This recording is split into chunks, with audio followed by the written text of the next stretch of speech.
guys. Again, my name is Esgar, My name is Nina.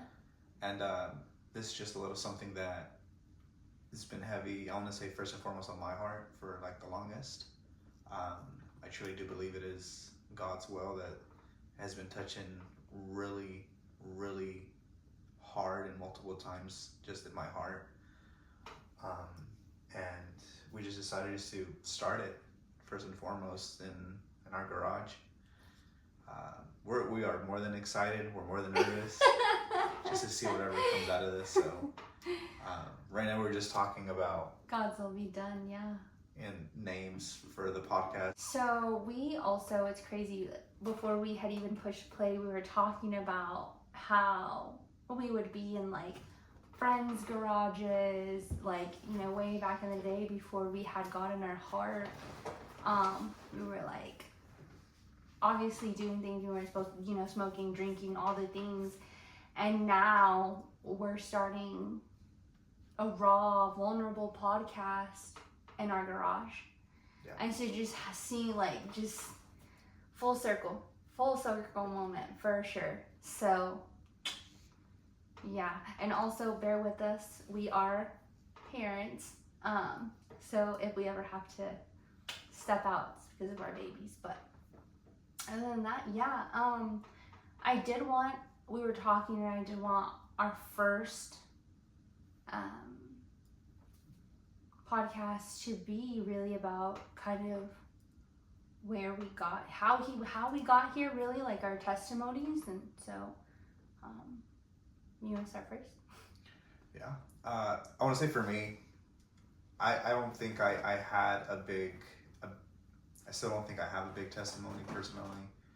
I think for me, it's more of it was built up over time slowly.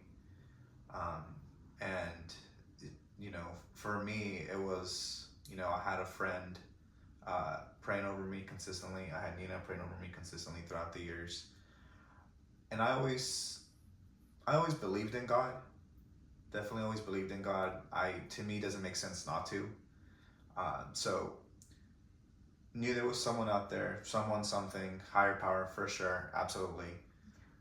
But then it wasn't until a few years down the line, had friends praying for me, Nina praying for me, like I said before, and just seeing Nina started going to church on her own, weighed heavy on me because I knew, I feel like deep in my heart, I should be there with her.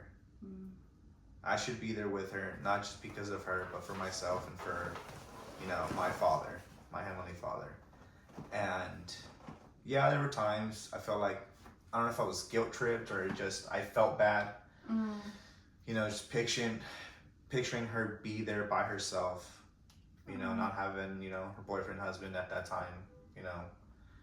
And I would go every so often, definitely. I always felt great afterwards. I feel like as people, you always feel good getting out of church. And every time I went, I felt great afterwards. But I definitely, that's as surface level as it got. I never really digged any deeper. I feel like I would pray every so often and if something bad was happening. Oh, yeah. Maybe give thanks every so often, but nothing major. And then it wasn't until... Nothing like with depth. Nothing with depth, absolutely. But, and then after that happened, you know, we had a rough patch. A rough time period. Yeah, we were separated for about a year and a half. A year and a half. Yeah. Something like that. I definitely lost track of it. Yeah. But definitely. God is good. Yeah, you know, separated. We're on the verge of a divorce. We were. I mean, like, where nothing was legally signed. That's what I'm saying. Yeah. For me, divorce is like legal. Like, no, hey, let's start filling paperwork out. We were full on like separated, moved out, not to, like co-parenting and things like that. Like we were, like there was conversation of like, all right, like we're gonna get a divorce. Like it was that. Yeah. It was that bad. That no, 110%. Yeah, it was awful. And then during that time period is whenever I felt alone. I felt alone. I feel like I lost my friends. I not that close to family where I live. You know, yes, I have my mom, my brothers. You know, talk to them absolutely, and still to this day, EJ, like you know, Our son, our oldest son. my first. Tell him since day one, buddy, you're my best friend. Oh. So best believe, when during that time period of being alone or lonely or whatever you want to call it, I was like, hey, don't forget, best friend. Oh. To this day, best friend. So, anyways, definitely got close to him, and then definitely felt like I had nothing. Felt like I was starting from scratch. And you know, like they say, I feel like it's easier to believe in God when you have nothing. Whenever you're just being down into the dirt. Yeah, it's where God finds you. And where you're looking up when you're down in the dirt. Yeah. Up. Yeah. You're looking up. Yeah. You're on the floor. Yeah. So I feel like that's where I was looking. That's where I was calling to, and I feel like there were a few times that definitely I pray to God. I asked him for help. I asked him for guidance. I asked him for peace. I asked him for understanding. I asked him for a lot of things realistically. And he delivered. And it took time. But I started going to church. Started going to a friend's church as well. They invited. I went to like a group. It was cool. And I was just starting to read my Bible more, especially at night before bed. I would read a little bit, get some scriptures in. Started talking about God around my family, around my coworkers. I started working again.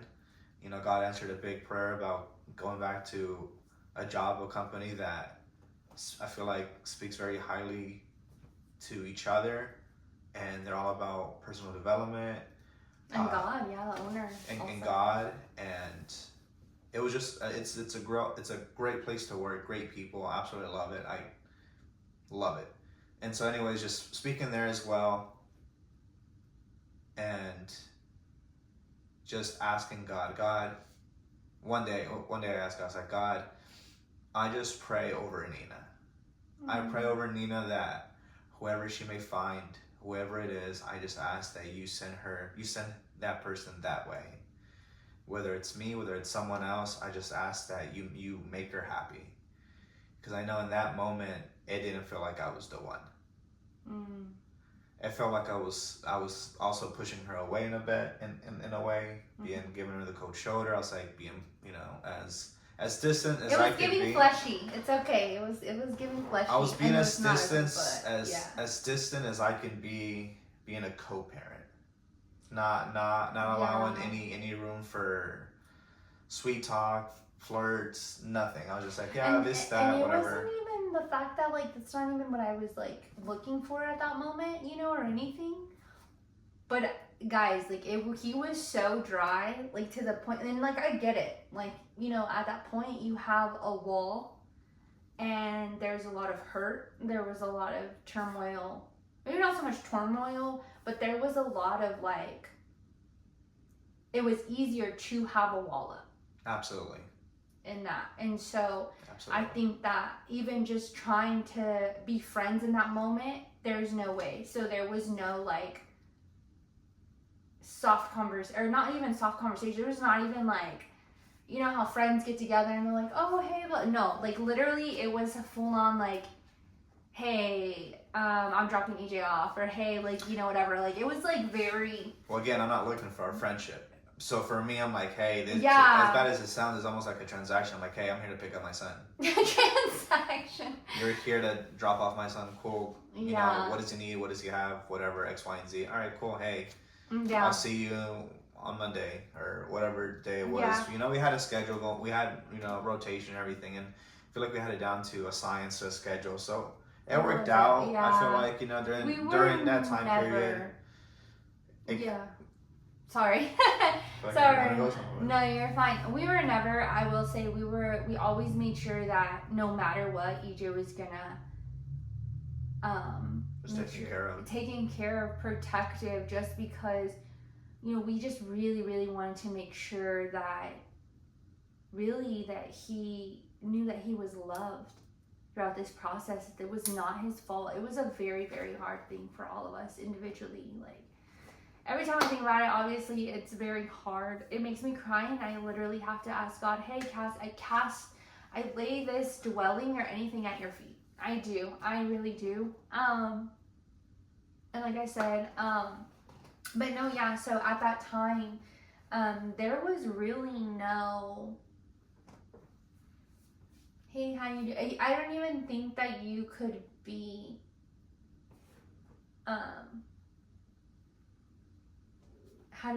it was like no love.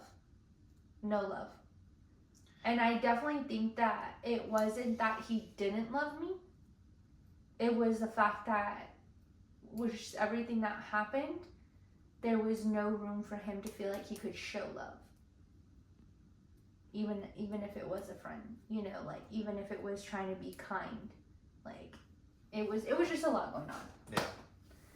But yeah. Absolutely. So then, just going back to, you know, what I was saying, I mean, after all that and everything, going back to church slowly, and then I think though too, I think I ultimately ended up taking back a few steps. I ultimately did accept Jesus back in Victory.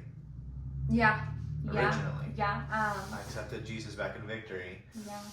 Was on a very, very, very, very, very lukewarm type deal.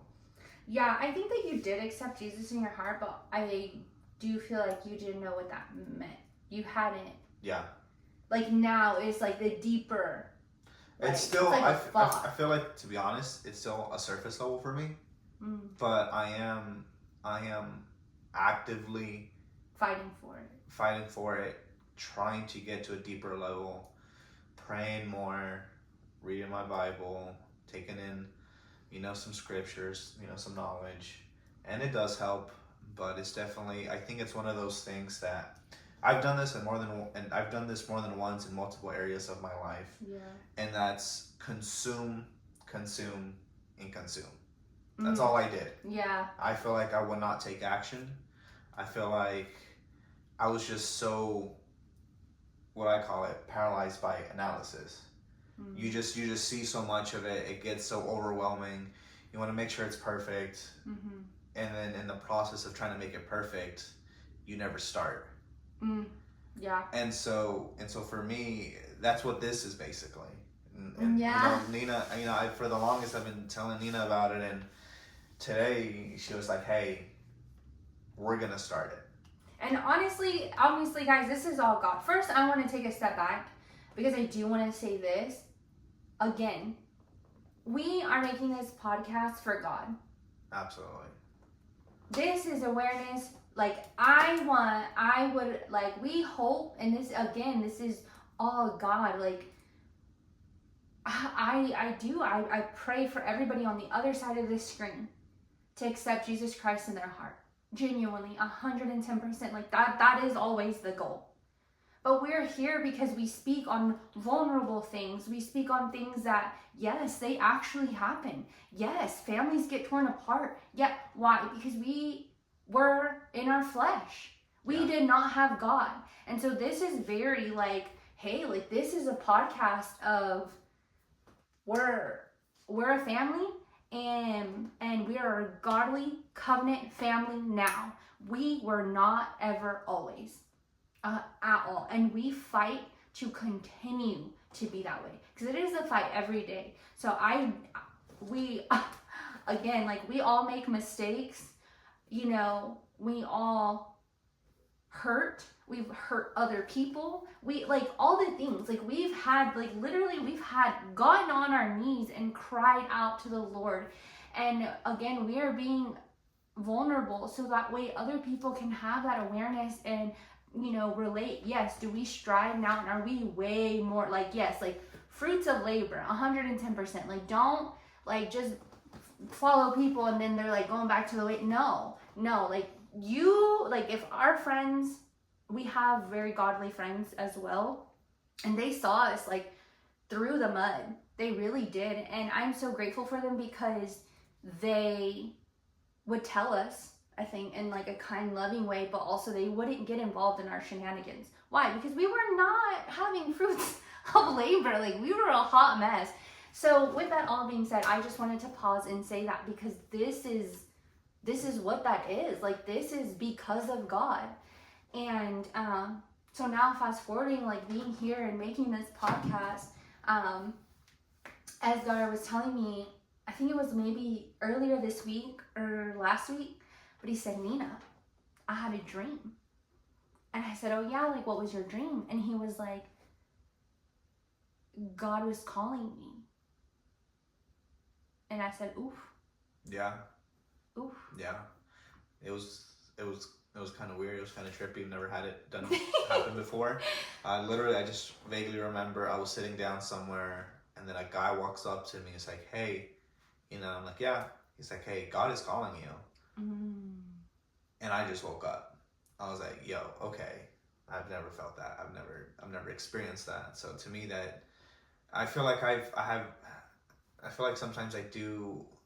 I feel like I'm still working on being able to distinguish my voice from God's voice, or his whisper. Discernment. And I think that dream was his way of just kind of like, hey, maybe you're having a little trouble hearing me while you're awake, but let me try speaking to you while you're asleep. Yeah.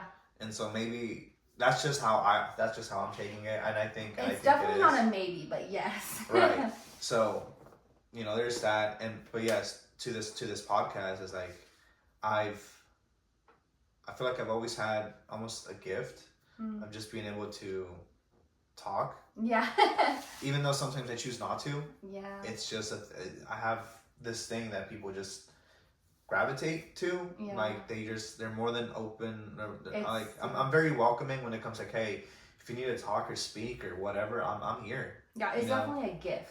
And I sometimes I felt like it was, I don't want to say a curse, but like a hindrance. I'm like, okay, I don't really care about what you're got going on. But realistically, that's like the biggest part within the last year. I find so much fulfillment and enjoyment talking to people, and then just being able to kind of conversate in regards to like things about God. Yeah. Or just the way maybe he moves, or the way he's been moving in people's lives, or maybe even talking to people that don't believe. Yeah. Those are the people I think, for me, I find the most enjoyment. Yeah. Just because it's not that, and I still have to fight myself on this, is that I'm not there to convince. Mm. If you try to convince, you're going to push them away. Yeah. Your job is to plant these seeds, get them thinking, ask them a question about, okay, what is it that you believe? Why is it that you believe? Okay, like what brought you to that X, Y, and Z? For me, I feel like I'm well rooted in what I believe. Yeah. Pretty well rooted. I know for a fact, again, Jesus, Lord and Savior, Son of God, died on the cross for our sins. Absolutely. But it's always very interesting, and I like hearing people's stories. Especially I like hearing their testimonies. What happened? What occurred that caused you to be like, hey, you know what? I'm gonna give God a shot. Hey, God called me to do this, and I never believed in him, but since that day, I've been on fire for him. Yeah, I do believe that God gave you the gift of listening. Oh, absolutely. Because absolutely, even in high school, I had friends that would be like, "Hey, you're a good listener." I'm like, "Oh, okay, thanks." Yeah. And it's so funny because, of course, like God knows, very intricate, beautiful, love it. But I'm such a yapper that it's like she can talk. Like she even said it herself. She can talk. Yeah. But she can't have small talk. Yeah, and I feel like that's weird, but yeah, no, like if anybody comes up to me and we're having a deep conversation, 110%. Like I'm all there, I'm all ears, all the things. And when somebody comes up to me, how you doing? I'm good. Like, I don't know, like it's just not my gift. I just get awkward. I don't know. Edgar has such a gift though of like,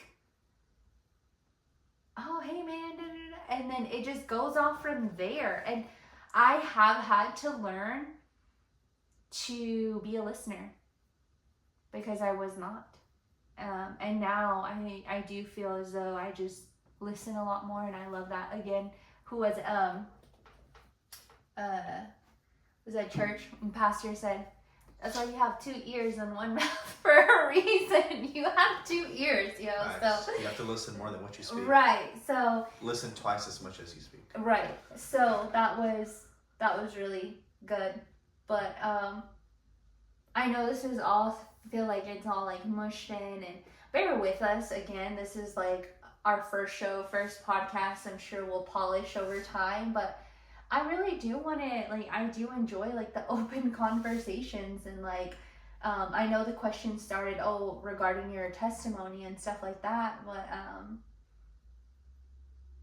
I don't know if you wanted to finish that, because I feel like we just jumped in like 10 different places. No, yeah. I mean, I feel like, after jumping back into, praying for Nina and everything, and I feel like I also, throughout that time period, throughout that year and a half, like I said, I've seen and I felt God move through my life and move things in a certain way that I was not expecting. Even whenever I prayed for a certain thing to happen one day, and I truly did not expect that to happen, but God made a way. God made a way, and I was just like, okay, first off, I literally just prayed about it like not even 5 minutes ago, and then it happens. Boom. And again, I was at this place multiple times, and it just never occurred what happened, and then I prayed about it, and it happened, and I was just like, okay, it's just, God says, stop playing with me. yeah, it's hard to argue against that. Yeah. So, that's really it. Like I said, ever since then, I've just been more like, no, yeah, there's absolutely a God. I don't care what people think. Yeah. I don't care what people try to argue for, or science this, science that. Yes, science is a real thing. Science is there. Science does help prove certain things. But I feel like ultimately God, from my perspective, God created the science for its own purposes. Yeah. I feel like there are unexplainable things, hence miracles. Hence faith. Like, absolutely. Believe. Yeah. Without seeing. And I know you use the word feel a lot, so just be careful with that. Yeah, and I'm still working on the way I speak realistically, because I'm still working on it. Yeah, no. But yes, no, 110%, because there are historical facts, Yeah. But 110%, like, God is real. God is real. And I want to say this real quick, because this is for the people who, so, backstory. I feel like we're going to be like, backstory. Story time. Story time. No, so fast forward, after all this, we got back together. Mind you, I had an apartment, and it was a 1-bedroom, 1-bathroom apartment. Again, it was just me and my son and my dogs, and my son was only there 2 weeks out of the month, because we split up every other weekend, every other week. So realistically, we each got him 2 weeks out of the month. So with that being said, like, I started, kind of going backwards. I still held on to the Lord. Like, the Lord literally had me in his grasp, but I was still being in my flesh 110%. However, after all that, like, after burying myself into work, or like going out, I really enjoyed line dancing. Which again, I don't think line dancing is bad, at all, but like the music and like, the environment, yeah, like, again, I didn't ever drink, because I just have my own thing about that. Like, I'm grateful, and I'm sorry, like, I'm grateful that, like, that was never something I struggled with. Like, I'm very, very grateful, because I know that could easily, not have been the case. But I always, like, just drink water anyways there, just especially, like, in this world. I'm a girl. It was like, so I just felt more comfortable on my own, just, like, drinking water. But anyways, I would go out and I would dance and have fun and stuff like that. But I was very in my flesh, for sure, And unfortunately, no, yeah. And I know a lot of people are, no, 110%. We both committed adultery. Mm-hmm. We both did. Yeah. Like, we could say we were separated, but legally we were married. And I dated somebody else. Yeah. And I know he had struggled with other things that also caused him to be an adulterer. Yeah. So, yeah, no, we were a hot mess. Absolutely. Like, I think, no, literally, God blessed us with our son. And obviously, with our kid around, it was completely different. Like, we made sure, you know, everything, you know. But as far as on our own, by ourselves, when I didn't have my son, yeah, no, I was out dancing or just being in my flesh. Like I said, I was not thinking about God. I was so hurt, and I remember just crying out to the Lord, even in those moments, that I was still in my flesh, but God still had me, and I would still cry out to him. I would still shut my bathroom door and get on my knees, and I would pray. It's crazy because I still have those papers with my prayers on them that I wrote when I was in that apartment. And I also had the same prayer of like, hey, if it is not your will, if it is not your will, Lord, just like take it all away, because I can't handle it anymore. I can't do this. Please. I cannot do this. And if Esgar comes back to me, I know it's because you, Lord, brought him back. But I can't do this anymore. Yeah. Like I said, I went on a few dates, whatever, but it was not, I knew God, you just have it in your spirit. I was so like, I wasn't at peace at all. I was not at peace at all. It was a very hard time. But anyway, so after that, and we got back together, we were talking and having those conversations and things like that, and like obviously creating those boundaries, forgiving each other, all the things. Like, it definitely, like I said, it took time, but I'm so sorry, I forgot where I was going with this. And see, that's why I said, give us I feel like we're giving some testimony. Give us some grace. But after we got back together, Esgar really, like, I knew God gave him back to me. Like, this was a whole different person. Like, I asked God for my godly husband, and this is who he is standing here in front of me. But it wasn't just him, it was myself as well. Like, I remember praying, you know what, God? I know that he hurt me. You know that he hurt me. You know what happened in our marriage, but I also know I hurt him and I hurt myself. Yeah. What could I do to be a biblical wife? To be a biblical person? Not just a wife, but just a person at that time. I didn't even think about like a wife, it was more like a person. What do I need to do to change for myself? Like, yeah, no, like he said, I was, God's gonna rip everything away from you.